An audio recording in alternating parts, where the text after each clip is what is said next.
Yes, people, what's happening? Welcome back to the channel and welcome back to another live stream. And tomorrow night, Chelsea head to the Etihad to take on Manchester City as the Carabao Cup campaign gets underway in the third round. Chelsea obviously beaten finalists last year. It would be great to get a domestic trophy back in the cabinet, having had no silverware on that front since the FA Cup final in 2017 and having lost the last 6 finals domestically at Wembley. So it would be nice to get a trophy back in the cabinet. But we're being honest with ourselves, Manchester City is going to be a tough task. Yes, it's going to be rotated lineups, but it's certainly not going to be an easy game. And if we were to go out at this stage, I think either way, I'm kind of comfortable with it. If we go through, it's a big opportunity because it's not basically the favourites out. And if we go out, it's a chance to focus a bit more on the league and maybe focus a bit more on the FA Cup as well, plus less fixtures second half of the season as well. So there's kind of pros and cons to both of it. But yeah, plenty to get stuck into. There could be some options for younger players to play tomorrow. You might see the likes of Amari Hutchinson and Lewis Hall in the first team. Maybe you'll see Dennis Akari again. But yeah, loads to get into. Delighted as always to be joined by Dharmesh, mate. Thanks for coming. Really appreciate it. How are you feeling about this one? What are your thoughts on the Carabao Cup in general? Because it's a cup that does get a lot of stick, but it's also the first opportunity to win a trophy. It is a trophy, and there's only ever really 2 domestic trophies that... yeah, I mean, there are 3 Premier League, but Chelsea aren't competing for the Premier League. So this represents a really good opportunity for a cup. So, I mean, where does it sit in your list of priorities? Firstly, big up, Charlie. Big up everyone in the chat as well. Thanks for having me on as always. And do you know what? Funny enough, I actually kind of back us in the cup competitions because what this past sort of week or two has showed me, like personally, is that we're more of a cup team. So it genuinely wouldn't surprise me if we went and beat City tomorrow. But saying that, it is Manchester City and they're a different breed when it comes to these kind of games. But I'm feeling somewhat optimistic. I don't ask why or how, but I do back us in sort of the cup game. So yeah. Yeah, I mean, it's a fair point. I think we have been more of a cup side this last 18 months. I don't think the results in the cup competitions don't lie.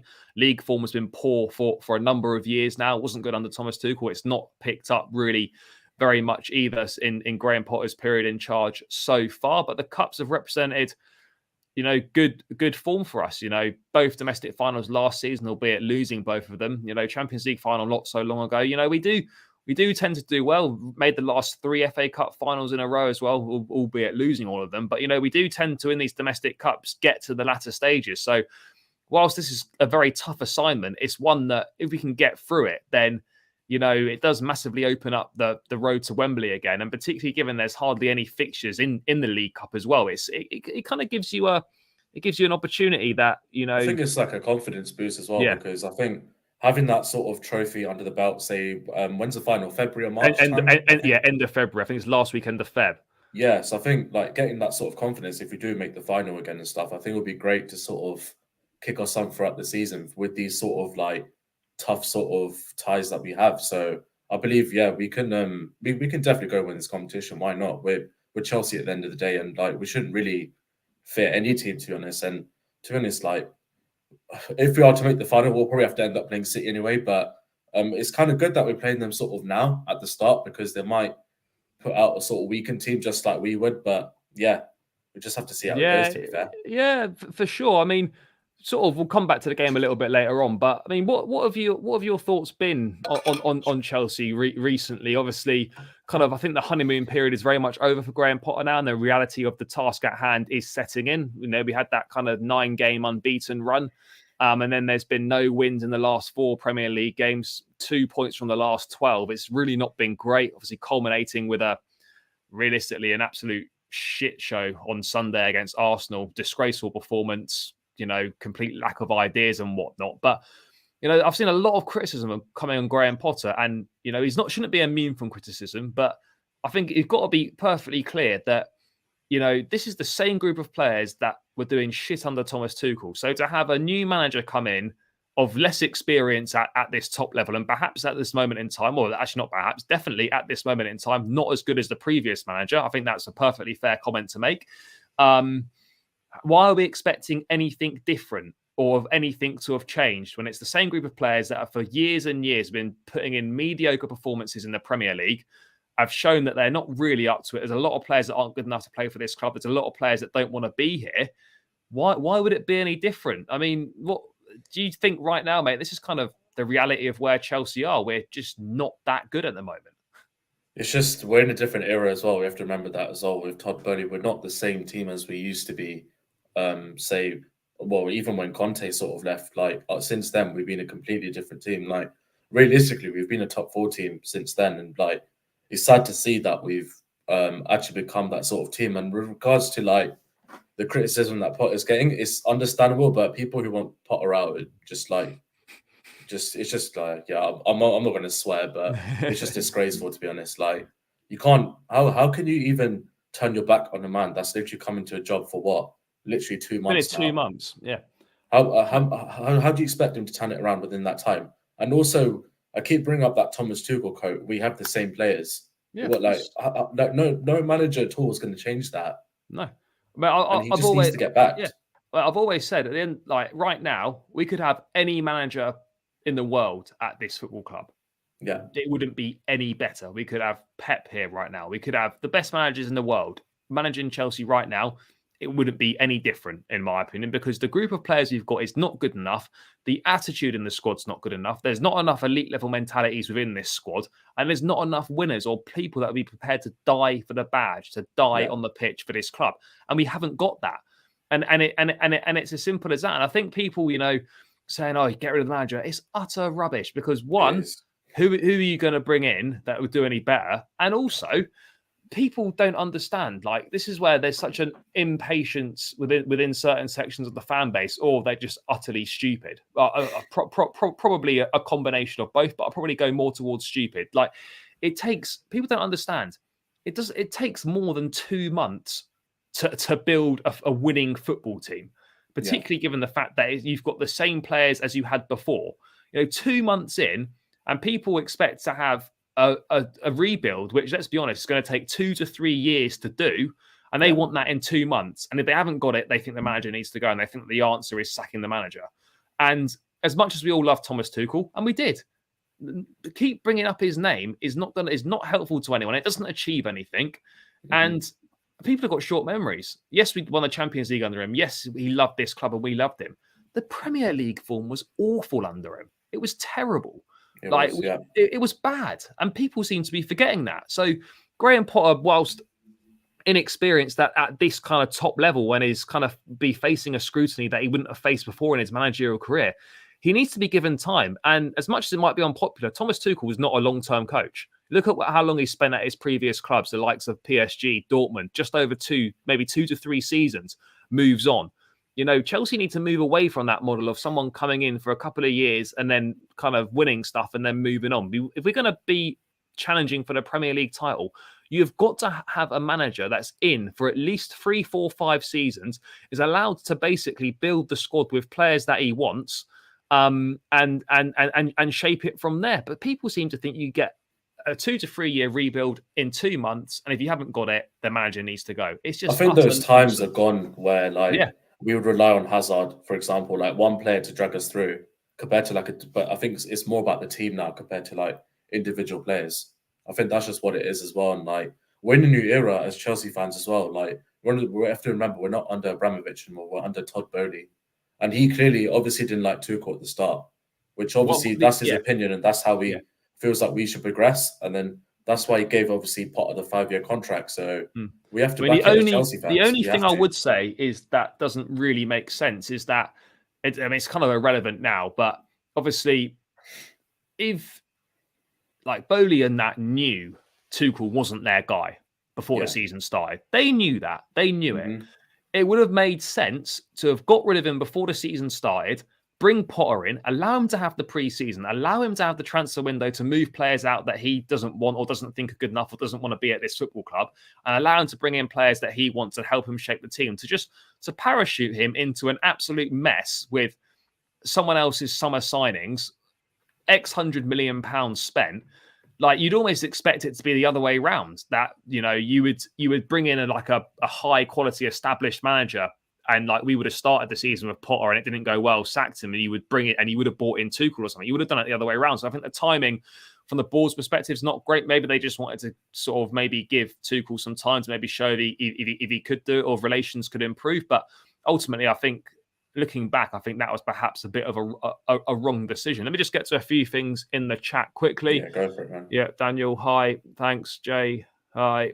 Yes, RD, big up. Mate, I think we could if we beat City, likely to win it. Yeah, that's a possibility for sure. There's some tricky ties tomorrow, so I think a number of big teams could drop out. That's another key point as well. Half of the squad are injured. I know we weren't playing the best football when the likes of Reece James, Fofana, etc., Kante, and that were fit. I mean, Kante hasn't been fit all season pretty much, but when we had all our players available, we still weren't playing the best stuff. But that's the thing that people seem to overlook as well. You take 4 first-team players out your team and key players at that. There's no wonder there's a drop-off. There really isn't. Yeah, agreed. Potter is the best option out there. I probably think he is in terms of that, but we just got to be patient with it. But I just wanted to bring something up and get your thoughts on this, mate. Yeah. Came out earlier today. I don't know when it was written. I'm sure you may well have seen it anyway. It's come from one of Simon Phillips' thing. Obviously, very reliable. Got some good sources. He's been pretty spot on throughout the window and just with Chelsea stuff in general. From a top source that he got today, a lot of the players are just unsettled at the club. Some are unhappy with life in London and at the club in general. Some want out immediately, which we already know. And some of the older players who've been here a while are frustrated of staff constantly changing. Half the squad don't even really engage together, and it feels like some of them are strangers to each other. This has obviously been the same issues that I have reported here for some time now. Further sources have told me that both Mateo Kovacic and Mendy are 2 players seriously considering their futures. But there are more. Time to rebuild. Quite kind of damning stuff in there. Quite big claims made there. I've got no reasons to kind of disbelieve that this is untrue. I think it's quite obvious that there's a lot of players that are unsettled, a lot of players that are unhappy. What are your thoughts on that? Because I think these things being said, half the squad don't really engage. I think you can tell from the performances on the pitch that, that I don't think there's a togetherness in this squad at the moment. It just looks so disjointed. You can tell on the pitch, like just the way we're playing through phases of defense, attack, and midfield. You can just tell that the squad's just like they just turn up to get their weekly wage. That's it. That's literally what they do. Go home, play with their family, play FIFA, whatever, COD. That's it.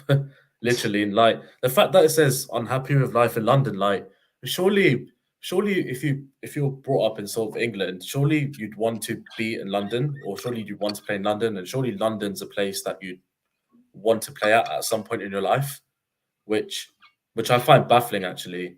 Just on that, to be fair, just the fact that players are sort of unsettled in London, which is quite surprising, because then you've got everything there, like a good lifestyle, obviously massive city and stuff, and just the lifestyle generally for family as well. So yeah, it's proper strange, and just reading through some of that again as well, like the squad not even engaging with each other. Like, does that mean all the stuff they post on YouTube then it's all like PR stuff? Then basically, it's all I mean, I'm not. Look, let's be clear. We've all got jobs. We all work with people we probably don't like. You're not going to get on that well with everyone, and I don't expect everyone in the squad to be best mates. But once you get on the pitch, you do everything for the team.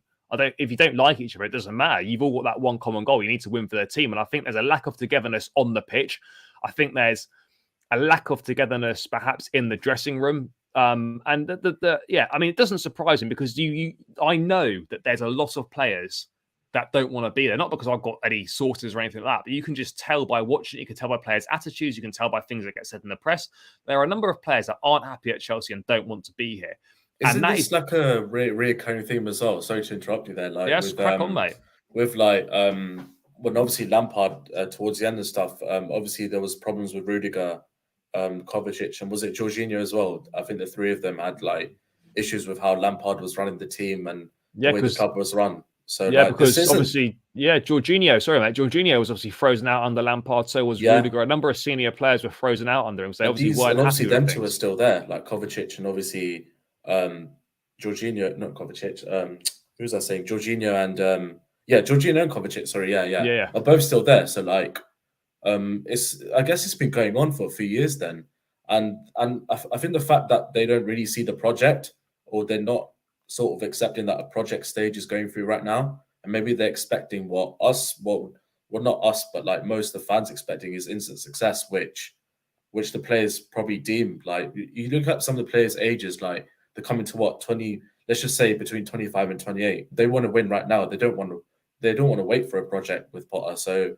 I guess that's one reason as to why they'd feel unsettled and unhappy, because they probably don't want to see the long-term vision of how the club wants to go on. But who knows, eh? Yeah, I think it's obvious who the players are that don't want to be here. I think Hakim Ziyech doesn't want to be here. So obvious. I don't think Christian Pulisic wants to be here either. For two reasons. One, he wants to be playing more football, and he probably isn't being given a fair crack of the whip with opportunities that he should be getting. But can you really blame him though? You can't really blame him for leaving. Absolutely, absolutely not. I think Ziyech, Pulisic. I don't think Mendy's particularly happy at the club right now. That's a weird one, actually. Mendy. Yeah. I think considering what he sort of went through to get to the stage he's at now, I would have expected him to sort of have that sentimentality. But I've also got no problem with players that have been here, given good service, and they want to have a new challenge. That's not a problem. As long as we do everything, as long as we do everything we can to try and get them to stay.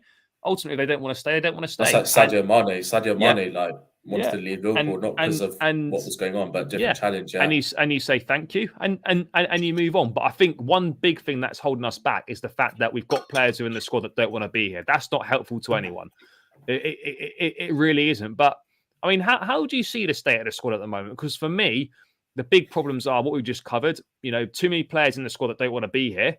Another problem for me is too many players that aren't actually good enough to be at this football club.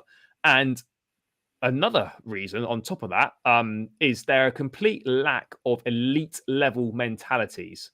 Win at all costs, die on the pitch, die for the badge sort of people. Like we've had in the past, the likes of Terry, Lampard, Drogba, Cech, they'd go to war for each other. They'd die for this team to win. We don't have that. Maybe Reece James, maybe Thiago Silva, maybe Kovacic.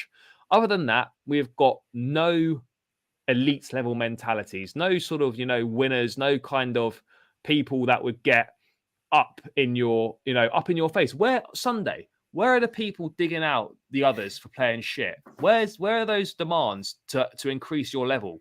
You could guarantee if John Terry was playing or if Drogba was playing on Sunday, you were seeing them shouting and demanding more from these players.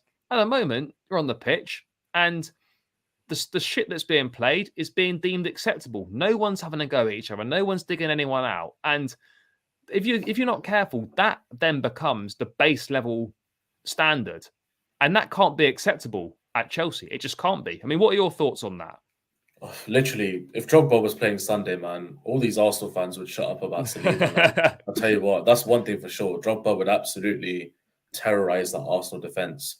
Even honestly, just put 2 or 3 players from that sort of prime team into the game on Sunday. Honestly, the result would probably go in our way, to be honest. Like that's how much they would elevate the team, and it's just such a massive sort of drop off in terms of quality. And what you mentioned about the squad as well, let's be real, we've got an injury-prone squad. I think that's what we have to sort of establish as well. Every single season we get injuries, every single season to the same players, same positions. We just got an injury-prone squad. When was? Let me ask you this: when was the last time we had everyone fit?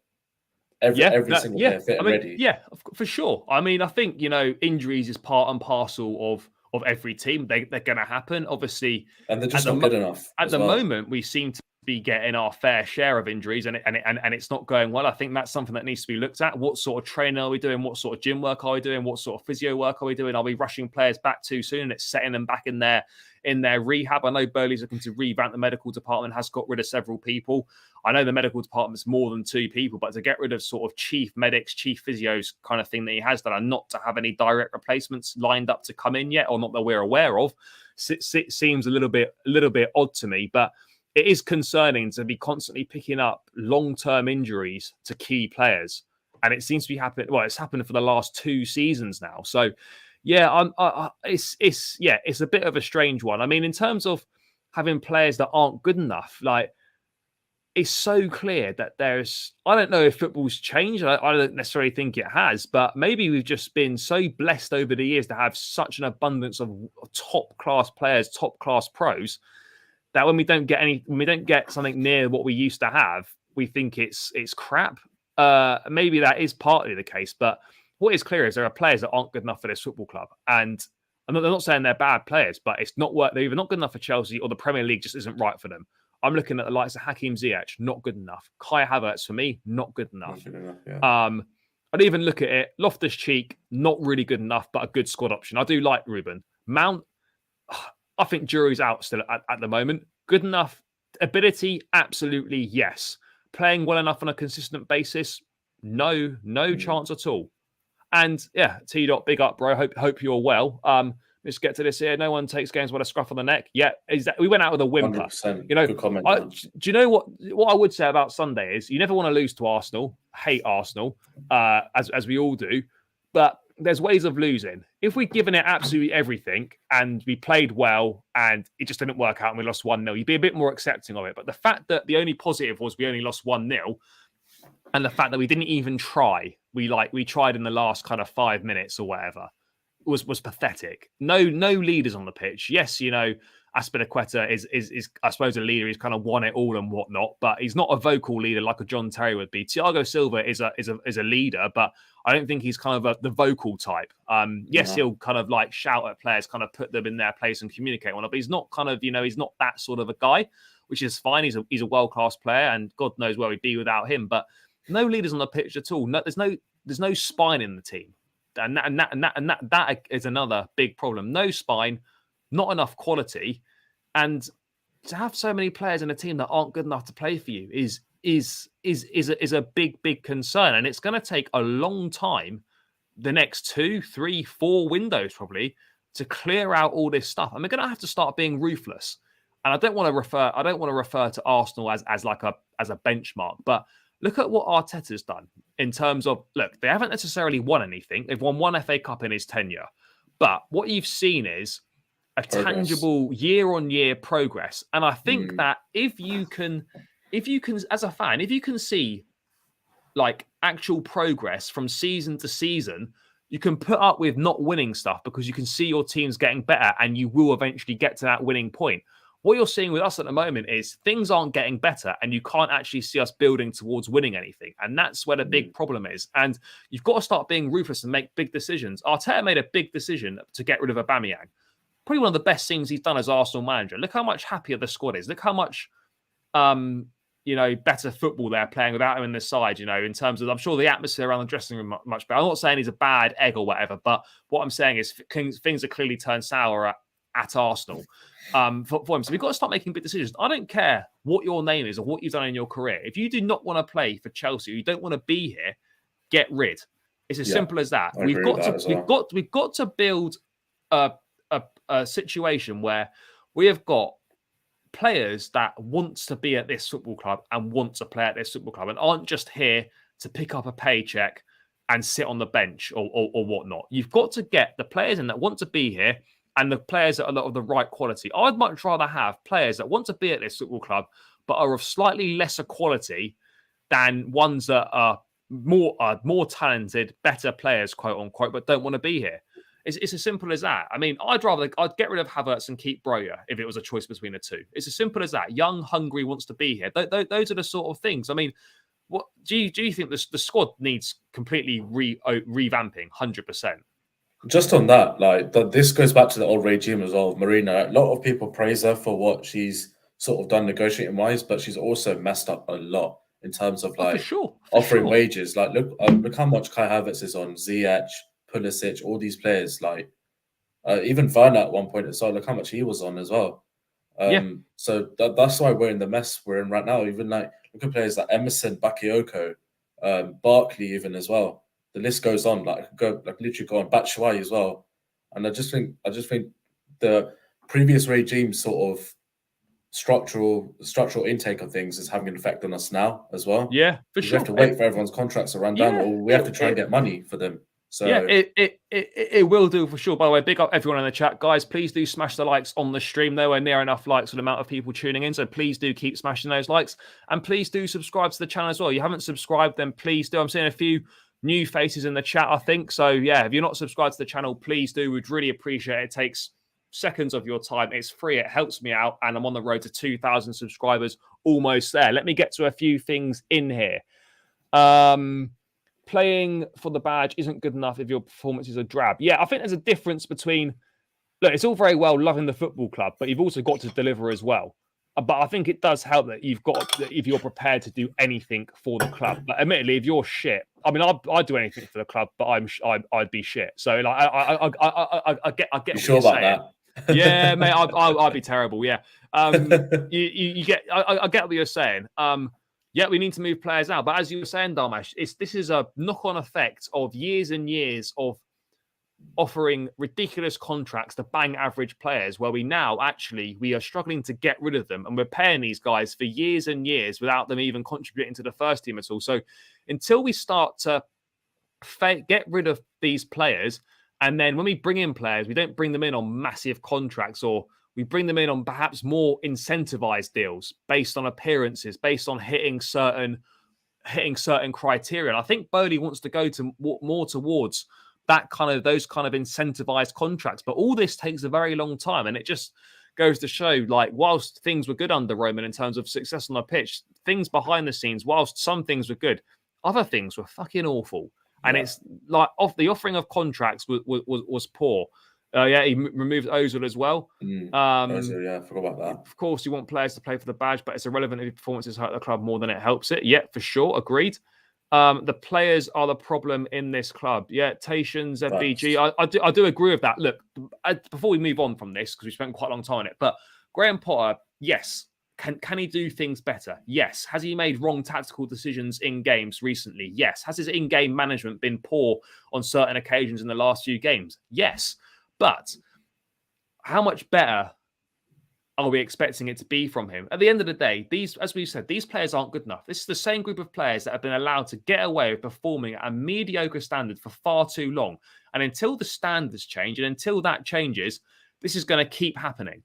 And that can't be allowed to happen at a club like Chelsea. You can't get away with mediocre performances. And I think what's also got to happen, and this is where perhaps Potter needs to maybe get a bit more of a grip perhaps on it, is that pick players on merit, pick players that deserve to play. Don't pick players because of their name, because of their career, because of what they've done. Ultimately, no one's got a right to start for this football club. You earn the right to start for it by your performances on the pitch. I don't care if you're Raheem Sterling, if you're Aubameyang, or whatever you've done. If you're not delivering the performances, someone else who is should play. So, for I don't know, for example, Broja should be playing more games, for sure. Pulisic should be playing more games. Gallagher should perhaps be playing more games. Pick players on form. Pick players on merit that deserve to play. Don't just pick players because of what they've done in their careers or whatever, or in the hope that they're gonna play their way into form. That doesn't happen, unfortunately, and that's the case. And that's one thing that I would say to Potter that needs to change. But I can also get it on the flip side that if he leaves out experienced pros, puts a load of youngsters in, or some of the younger players, some of the fringe players, and you lose, that then gets thrown in your face. Why you're not playing your experienced players? So I get it. It's very much, it's fine margins, but it does have to be done. Would you agree on we need to perhaps look at doing a more merit-based selection, as it were? Oh, 100%. Like, even, I know Zakaria only played one game for us, but arguably he should have started the Arsenal game based on what you're saying, based on like previous performances. Like, he ideally should have started, like, to combat sort of Partey and Xhaka. I think he would have made somewhat a difference, I think, in that game. Maybe not if we win the game or lose the game. Like, I still think he would have made a difference in that game compared to like Loftus-Cheek and Jorginho in the team, I think. Because Zakaria, like, even though we saw him only for literally, 78 minutes, he literally... 70 odd minutes at Zagreb. Yeah, he literally won the ball back so many times. He literally carried the ball as well through midfield, powerful as well, passing through the lines as well, obviously arriving late in the box for a goal as well. Like, we haven't seen that in ages. So like, I'm kind of disappointed he didn't start, but at the same time, it's like Potter's maybe managing his minutes, because obviously of that, I keep going back to that injury he had at Juve was quite bad. So maybe he doesn't feel as ready, but still, like, 100% we should play players that are sort of more in form at the time. Like, Pulisic has been begging for a start for like God knows how long. Coming off the bench against Brentford, and who else was it against? Was it United as well? Yeah, against United. He did well against someone else. He started against Wolves. He come off the bench, did well against Brentford. He's done well on a number of occasions. I think he did quite well when he started against Salzburg as well. But anyway, he should be getting more opportunities than he is, given the fact that Sterling's not been performing well for well over a month now. Havertz is hit and miss, more miss, if we're being perfectly honest. Yeah, he should be getting more opportunities, but yeah, it is certainly a problem. Need to fix up the midfield. The midfield is a massive problem. I do think if we had a more functioning midfield, perhaps some of our problems in attack might be, I'm not saying resolved, but they might not look as bad. Like solving the midfield is not going to sort our attack out. But if we can get some more creative-minded players in midfield, then I think it will make things easier for the attack for sure. I just wanted to just touch on a few things before we get into the team. Where is it? Let me just bring it up now. We might as well let's do a Reece James update. Potter was saying that I think he'd been out doing some light jogging. Obviously, I think he's still a way off. We do not want to be rushing him back. I know he's desperate to play in the World Cup, but he's at an age where he's got plenty of other World Cups ahead of him. So it's not worth risking any kind of longer term injuries to get fit for this World Cup when Chelsea is the priority, really, and he's young enough to be playing in more World Cups. But Potter was saying, I think it's just how he responds. We don't want to rush anything. I don't want to put any timescales on it. That's for him, the doctors, and the physios. It's really important that we do not rush Reece James back or try anything stupid, take any shortcuts in this rehab to try and get him fit in the World Cup. Because I can see it now. He somehow recovers a couple of weeks quicker than was expected. He plays in the World Cup. He pulls up in the first game. You can, or the first game that he plays, you can just see it. You know, sometimes you've just got to accept. I know it's really tough. You know, you work all your life. You want to play for your country at a World Cup. It's like the pinnacle. It's the pinnacle for players, for sure.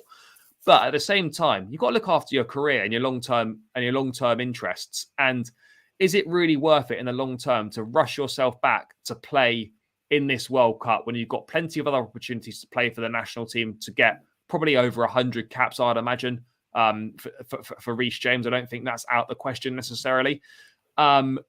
It's not worth it. It really isn't, mate. How concerned are you that Reece might be rushed back, or he's going to be desperate to get back to it? I do not trust Gareth Southgate one bit. I think he's going to see this news and then his eyes will light up, basically. And I've got a bad feeling he'll take Reece to the World Cup. I don't know why.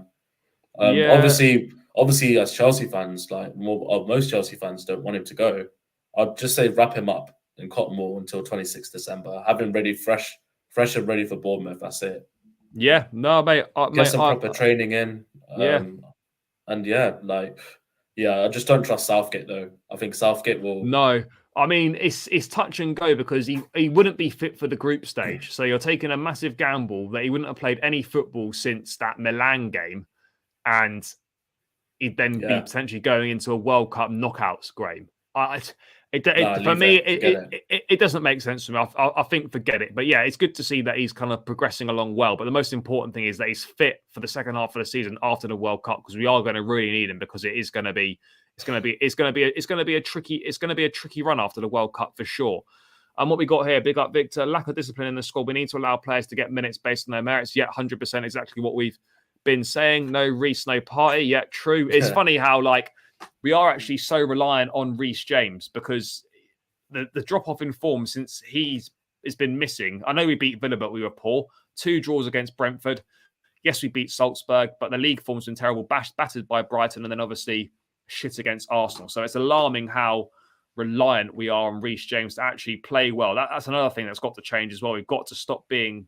You can't take one player out of the team and then you fall apart. That also must change. Just January a couple of other will be interesting for us as well. It will. I think there's money to spend for sure.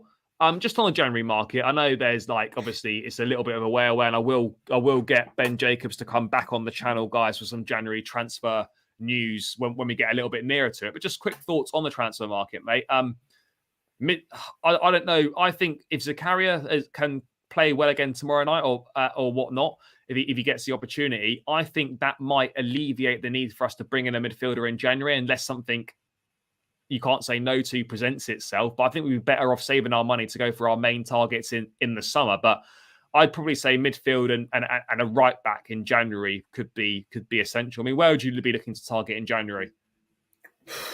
I'd probably say right wing back. A Yeah, yeah. backup to Reece, or challenge Reece. Midfield, I still want a midfielder, to be honest. Yeah, Regardless, I've yeah. been going on about this for ages, and I think, funny enough, I think maybe left back or left wing back, because Chilwell's out till what, March, isn't he? February, March-ish. And like Cucurella, like, as I know he's just coming to the club, but we can't expect him to play every single game. Well, this is the So problem. This is the problem now, isn't it? As you say, like, look, I wouldn't be surprised to see Lewis Hall involved in a few more matchday squads now. I know he's in the squad for the I'd game be down tomorrow. for that, to be fair. Yeah, I think the fact that is would work. now that we're in a situation where we haven't got anyone to play left back other than Cucurella. Yes, left wing back, you may look at playing.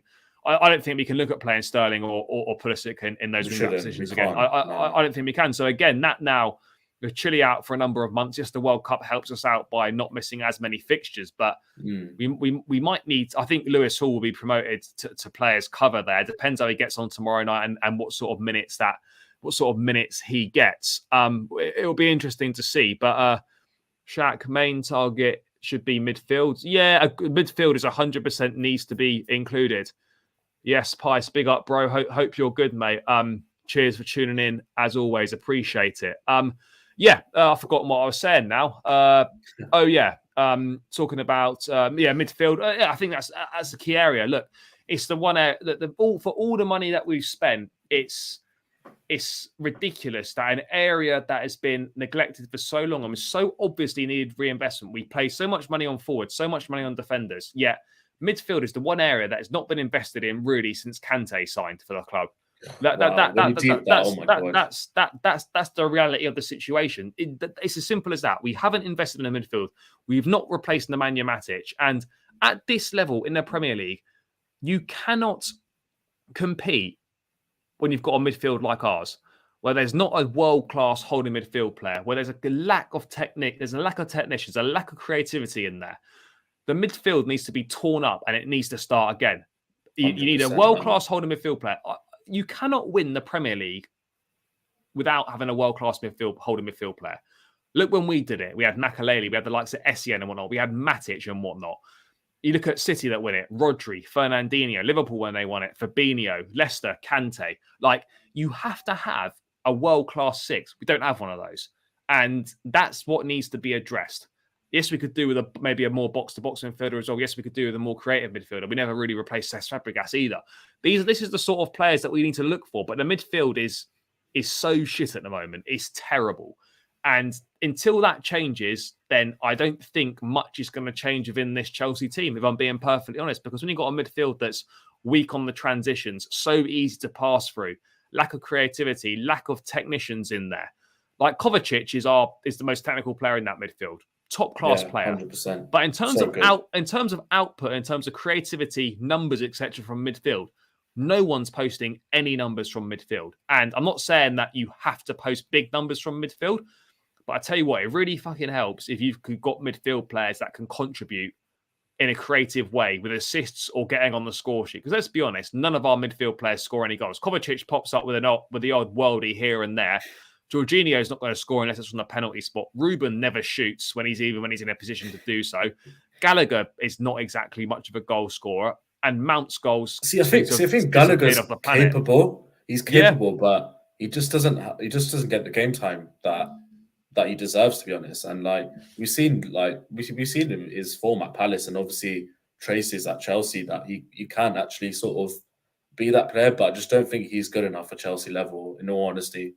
I don't know. I think that's a bit harsh. I think he is, but again, he's raw. And what we've got to remember with players is that we've got to give players time, because Gallagher he's done very well at Crystal Palace. Playing for Crystal Palace is totally different to playing for Chelsea. At Chelsea, you get less time on the ball. Teams sit much deeper. It's low block.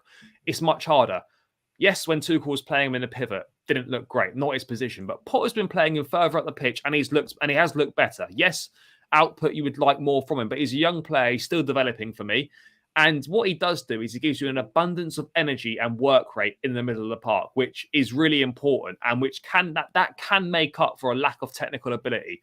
I'm not saying that he's going to be amazing for Chelsea. He's going to be unbelievable. But what I would say is that he's definitely shown that he can be good enough. but he's just got to make the most of his opportunities. I would say that he could become a useful squad player for sure, but I think he does deserve more opportunities from the off. Definitely, 100%. Yeah, I do think. Yeah. I mean, look, mate, you might be right. He might not end up being Chelsea quality, but I think it's too early for that conversation. And I do like what I've seen from him so far. But whether he's going to be good enough for Chelsea or not, it remains to be seen. But I like what I've seen from him so far. I think he's a good player. I've noticed as well, he's the only one that I think that actually shoots outside the box as well. Like, yeah, mate, no one sometimes it goes on target, but sometimes like it goes off target. But I'm just like, fair play. Like, you wouldn't see Jorginho take a shot, Kovacic take a shot, or even Kante take a shot. Mate, honestly, I know it sounds weird. It's like even Ruben wouldn't score. It's a numbers game at the end of the day. It's a numbers game. Yeah, like 100%. I'm not like the more shots you take, the more that are going to go in. So I'm not saying shoot every time we've got the ball, but don't be afraid to have a pop, just have a shot from somewhere. No, it could take a deflection. You might hit one sweet.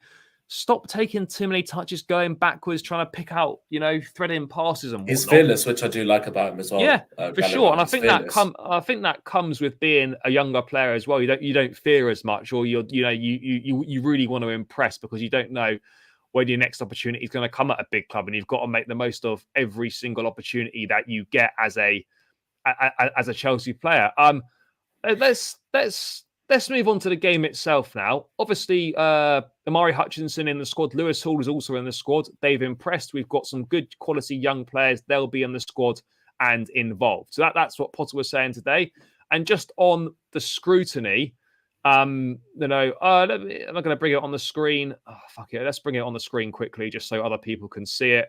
In terms of kind of the scrutiny that he's faced, let me just quickly find it. Apologies for the delay here. So he's been saying it's been a tough period, lots of things happening, change, new faces everywhere, trying to get it all to gel and a new playing style. We've got a lot of work to do. That's why we came here, to produce a top team. There's a long way to go, but it's exciting. I haven't got any problem with those comments at all, because it's exactly what it says on the tin. It's spot on. It's been a tough period. People don't realise how much is going on at Chelsea. I don't want to get deep into this again, but people don't realise how big of a rebuild this is. And that the fact that winning the Champions League, I've said this on on many streams, many channels, winning the Champions League, whilst it was great, fantastic, in the long term, more harm than good winning the Champions League, because it allowed people to think that the squad was much better than it was and that it didn't need as much investment as it needed. And now that's being proven to be the case, that we massively overachieved with that group of players to win the Champions League. And now that they're not hitting that top level, which is very hard to maintain, it shows that they're not good enough. And that's what we knew all along. But the Champions League allowed people to kid themselves that this group of players was good enough to challenge for trophies, when the reality of the situation is this group of players isn't really good enough. And as he says, it takes time to gel, takes time to implement a new playing style. It takes time. Patience is a key. Football fans don't have patience. I get pissed off when we lose games, and I'm fuming about it. But it's no good calling for the manager's head when things don't go well, because there's more to it than the manager, and that's the most important thing. Was one other thing I was going to say. Potter was just saying on the scrutiny, I'd be lying if I didn't expect it at some point. When you take this job and challenge on, of course, there will be times when it isn't a pleasant road. You have to take and accept that, for sure. People that think this is going to be a smooth road, there's going to be hella potholes in this road. It's going to be, it's going to be tricky. It's going to be really, really hard. And sorry, but also it just baffles me. Baffles me how Potter's asking for support from the fans, and like these people are the ones that want him out. Mate, it's that's just so hypocritical. It's like, you support Chelsea, but you can't support your own manager. Mate, it's peaks. That's just what baffles me the most. Mate, these guys obviously haven't supported Chelsea for very long, or they haven't got a clue. Let me get to a few things here. Yeah, rebuilding 100%. Yeah, we are, and it's going to be tough. There will be more tough moments. Make no mistake about it. 100%. Yes, big up Atharv. Hope I've not butchered that pronunciation. Apologies if I have. Our fans are so reactionary, man. Give Potter time. Nothing works within days. Even Pep and Klopp. Yeah. Pep, 4th place. They just come 4th in the first season and didn't win anything. Klopp, I think, was 8th or 9th in the first season, maybe 6th in the second season. mate, this fan base wouldn't have had the patience with Pep's first season or with Klopp's first season. They would have been 100%. calling for their heads. And I'm just like, guys, yes, the standard should always be to win trophies. That is the standard of this football club. But there's no problem in accepting, or you have to accept now, that we are not at that standard yet. And it might take a little bit of time for us to get to that standard. And that is the reality of the situation. And if you don't like it, then I don't know what to say. I don't particularly like it, but it's the reality of the situation it's what we have to accept. We have to get behind the team. We have to get behind the manager, get behind the players. Yes, criticize where it's due like we all would, but, don't single out, players for criticism that's unwarranted or because it suits an agenda or whatever. We're all in this together. It's just the generation we live in now, isn't it? Yeah, it is, mate. Instant want something that takes 2-3 years to do, want it instantly. It's not possible. It's not possible. But yeah, guys, going to get into the lineups now. Oh shit. Oh yeah, no, we're good. Yeah, going to get into the lineups. Please do smash the likes on the stream, guys. You're doing well, but you can do better than this. Keep smashing those likes. Would really appreciate it. And subscribe to the channel as well. I'm seeing a few new people in here tonight, which is great. Welcome, guys. Please do subscribe to the channel if you haven't done so already. It'd be great to have you as part of the community and see you involved in future stuff with the channel. So please do subscribe if you haven't done so already. Also, guys, put your thoughts in the chat as well for your team selection, whether you agree or disagree with myself and Dharmesh. Bro, goalkeeper, pretty straightforward. It's going to be Mendy. Kepa is out with a tear in his plantar fascia. Not ideal, but yeah, he's not going to play in the next 2 games. Mendy's going to be in the sticks. Another opportunity for him to show to Potter that maybe he does deserve a chance to be the number one again. Funny enough, I think if the World Cup wasn't coming up, I actually would have thought Bettinelli might have started tomorrow if the World Cup wasn't coming up. But yeah, it definitely has to be Mendy for sure. But yeah, it'll be Mendy. I mean, terrible. Ain't he? Mendy needs to put in a decent level of performance for sure. Yeah. I feel very nervous when he gets the ball at his feet. His distribution is not good. It's not good. But I tell you what, one ball he played, like I think it was I can't remember who it was, but he played a really, really good ball to, I think, our right side. I think it was Aspie or... Yeah, he probably has. I can't remember who it was, but I was like, right, is that Mendy? Or was that Edison right there? Yeah, I know it was only one ball, but like, yeah, that's like, but yeah, his distribution overall isn't great, to be honest. But I just remember that one ball that he played.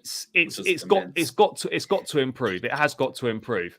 But yeah, I don't know, mate. It's for me, he makes me nervous when he's got the ball. I still don't think he's in the best form. But it's what we've got at the moment, and hopefully he can get back to the form that we've seen him do, because we know he can be a good goalkeeper. So let's just hope he can get the job done. Oh, by the way, I've set this up with a 4. I think it makes most sense to go with a 4. Yeah, just given the personnel we've got available. I think Potter will go for a 4 as well. Actually. Yeah. Let me just get a few things here. Do the guys who are going to the World Cup even want to play in this game? No, they probably don't, but they're paid 6 figures to play football, so they're probably well going to play if they're asked to play. Like, we've got a GP needs time to gel with squad, but we shouldn't be losing must-win games. Yeah, for sure. Agreed. We shouldn't be losing to some of the teams we have lost to. Mate, back to Thiago Silva's not going to play. I think we need to rest him. I don't think we're going to play anyone from the youth team. No. So I think it's going to be Koulibaly and Chalobah as the back 2. I know Bashir Humphrey has travelled with the squad, who is a centre back, but I'd be shocked if he started. If I'm being perfectly honest, I'd be shocked. I really would be. For some reason, I actually think Thiago Silva plays tomorrow. You know. Or was he being confirmed out? Or no, he's not been confirmed out. Oh, no, okay. I'm just talking in terms of rotation and what I would do. I think that's exactly. We've only got 2 more games now, so like I wouldn't. I don't know, mate. I think I'd Newcastle game's more important. I'd rather he was fresh for that. I get what you're saying, and I wouldn't be totally surprised if he did play, but he's 38 now. And one thing I would say is he has started looking a little bit tired recently. That's true. With the World Cup coming up as well, as you would expect, and he's playing World Cup as well. I personally wouldn't use him. I think it'll be Koulibaly and Chalobah tomorrow in a 4. In terms of the fullbacks, Mate, I think if we're playing a right back, it's going to have to be Dave again. Oh God, yeah. But it is, and Yeah. what other options are there? Like, I mean, Nah. I'm not being stupid. I mean, guys in the chat, I'm sure you can mention something if you think there's if you think there's any other options. But if we're playing right back, Unless we if we're do go going, for a back three, and then maybe what? maybe Ruben plays at right wing back or something, or I don't know, I'm not sure. I or just think Aspie the right four. centre back. I don't know. Yeah, I think the four. I think Aspie's going to have to play. If it's a four, Aspie plays. It's as yeah, simple as that. I don't it's think true. there's Yeah, anyone yeah. else. Mm. And to be fair, I thought it was actually all right against Arsenal.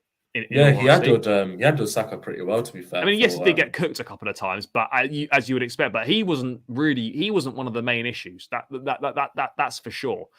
Moving to the left hand side, I wouldn't play Cucurella, but I think he probably. I suspect Cucurella will probably play in this game, but I would like to see. I would personally start Lewis Hall.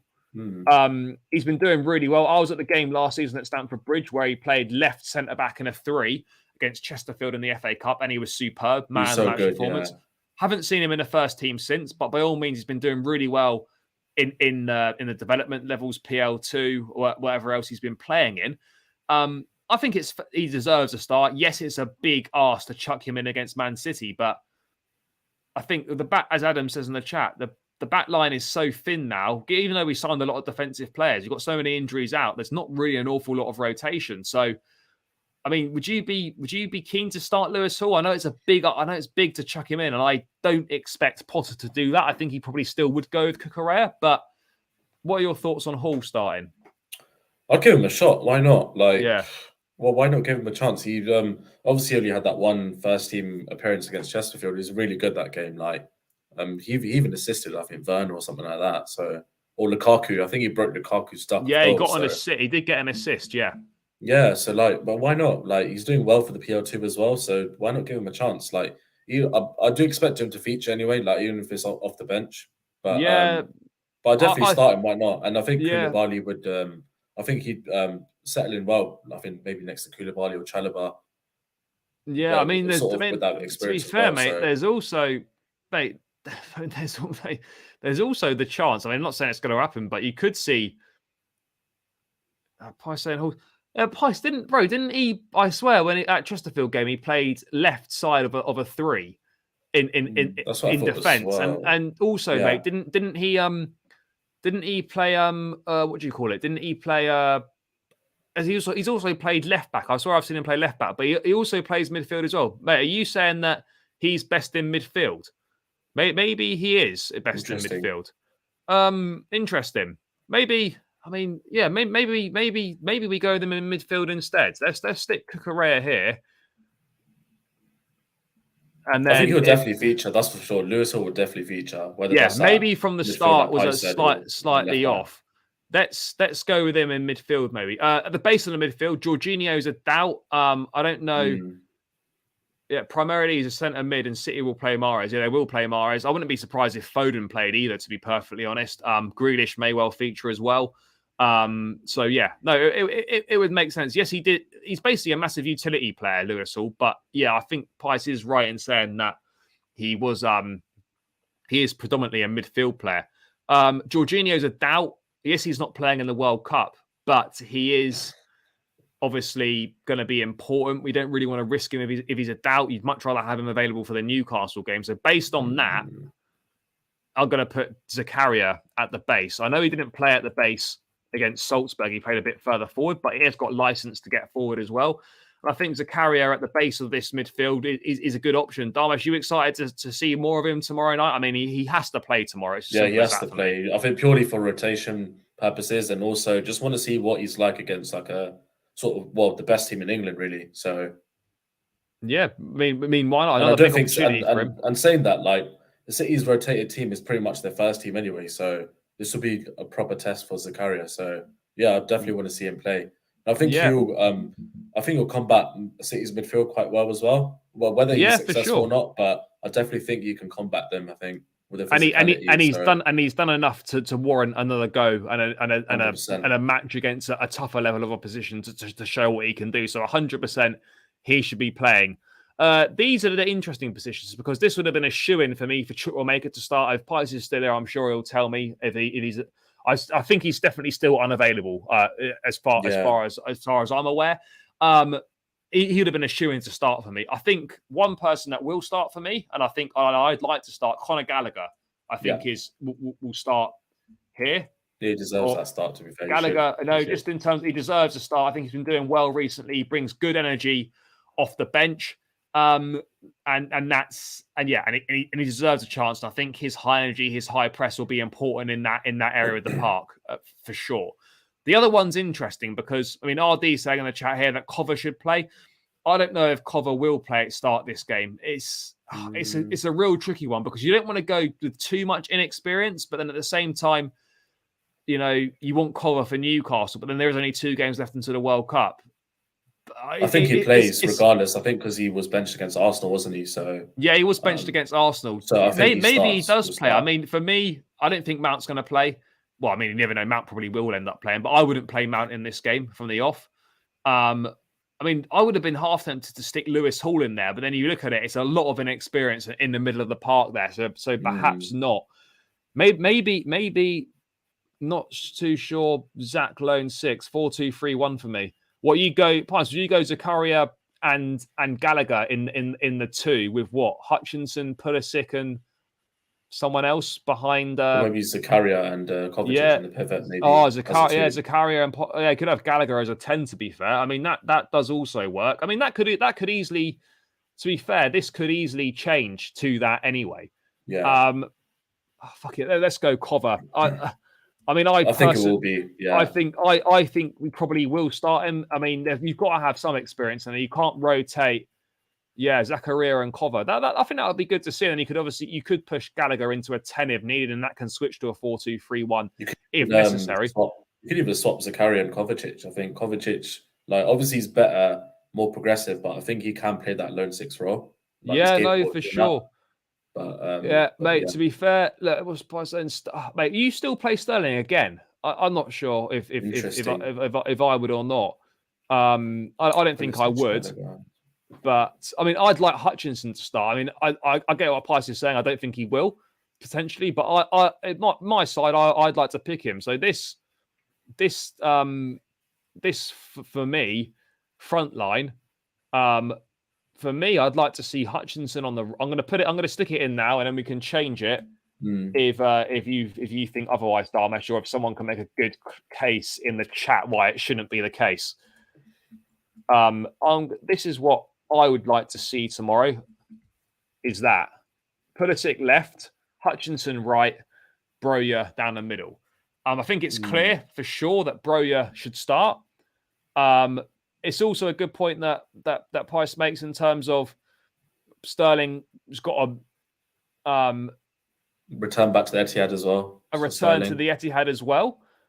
But, we saw what happened last time when Oba had a point to prove against Arsenal. It didn't really happen. Sterling's not been in the best form.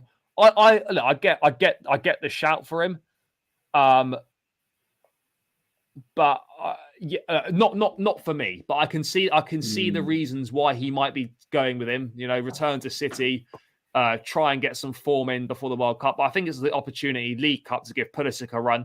But Dharmesh, your thoughts on Hutchinson? Out of him and Lewis Hall, he's definitely the most likely one to start and the one that's most likely to see a decent amount of minutes. I personally would just chuck him in.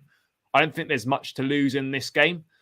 What have you been? I think he's looked really good in the PL2, playing, in the development sides and whatnot. What are your thoughts on Hutchinson? And yes, I know it's a big step up, but we've got to find out somehow whether these guys are ready or not. So we might as well put him in this game. Yes, I know it's a big thing, but he looks like a player that can perhaps deal with that. I've seen highlights of him and the PL2 and stuff. His decision making is pretty good. He scored that wonderful goal as well. I don't know if you saw it on Twitter as well. But that's all I've really sort of seen in him. I've seen highlights of him. His decision making is pretty decent. He's quite quick as well, quite direct. So I think against City's left-hand side, whoever they play, I don't know if they'll play Cancelo on the left again, but or they might play that.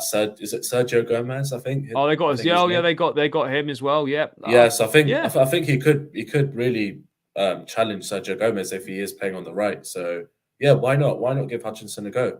Why? I totally agree. I totally agree. And mate, your thoughts on Broja? I mean, I thought he had to start against Zagreb. He didn't. This for sure is a game that he must be starting. Yeah, I think he has to play. I think he's only started one game under Potter, and that was the Brentford away. And he had a tricky afternoon there, but he's got pace. I like his aggression. Yes, he's raw, but I think this is a game that he has to play for me. I think he has to play. Yeah, like Havertz and Aubameyang just ain't cutting it right now, and they've both been playing a lot of minutes. So, and Broja deserves the start. So yeah, give it to Broja. I think as well, his pace and power could, depending who City play at centre backs. Actually, I think pace could be a problem for them. To be fair, yeah, potentially, yeah.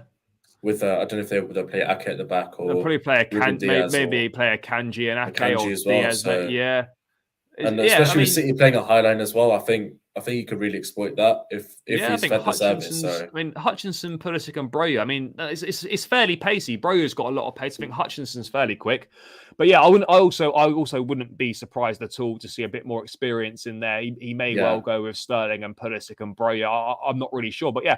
That's the team that I'd like to see tomorrow. I mean, I would love to see Lewis Hall, but I can't really make a justification for him in the starting lineup. Maybe some minutes on the bench. By the way, in any position, not really. I think not. I think he'll be on the bench. I mean, look, he could easily end up starting, but I think he'll be on the bench.